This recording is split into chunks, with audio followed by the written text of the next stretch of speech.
You remember that the first day you were introduced to, one of those top gangsters? What's going on through your head? How old are you?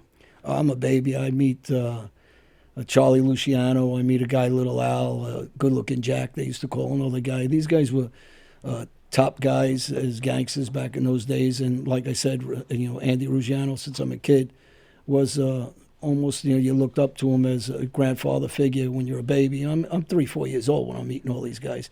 Andy, I meet a little later on, probably about 7 or 8. So I really know who they are already. I've been schooled since I'm a baby around them. So I know the difference between the bad guys and the good guys when you're a kid, cops and robbers. So, when people say that, you didn't know who they were or I didn't realize they were gangsters, to me, that's nonsense if you grew up around them.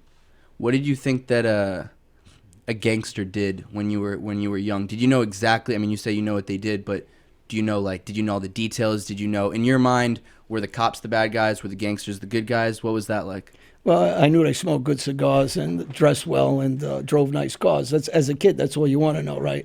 But yeah, I was raised as the cops were the bad guys. I mean, that was, the way we were raised. Unfortunately, that's not reality of life. You got to judge people by people. So, but as a kid, that's just exactly you're accustomed to almost being brainwashed against the norm. What goes on in society, and I've become a rebel, I guess, since I'm a kid, and I just kept going that way for a while. And about at what age did you know, I'm gonna probably get into this? Probably about 5 years old. Wow. So when I'm a kid, I'm looking up to it. So, and I'm watching these guys, and they're all hanging out together, laughing, telling jokes. I'm watching them, serious money, gambling, big money, card games. But I also see the games around it too, the fun stuff. They're throwing water on each other, they're teasing each other, they're playing jokes on each other. And, that camaraderie, you start to, you look up to these guys and you're watching them giving you, back as a kid, 50 and $100, which is incredible money.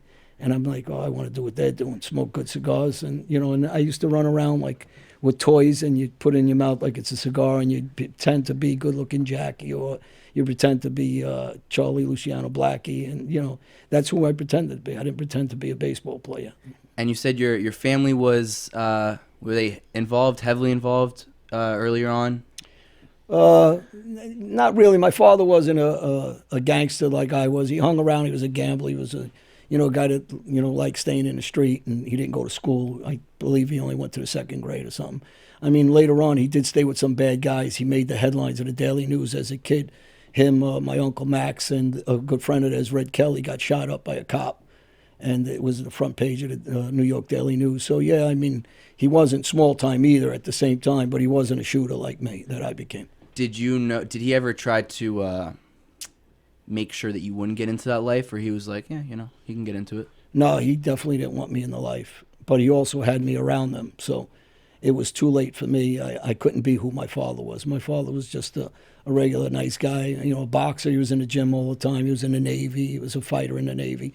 And he thought I could separate the street fighting and the shooting like he did to just gambling and, being a boxer in a ring.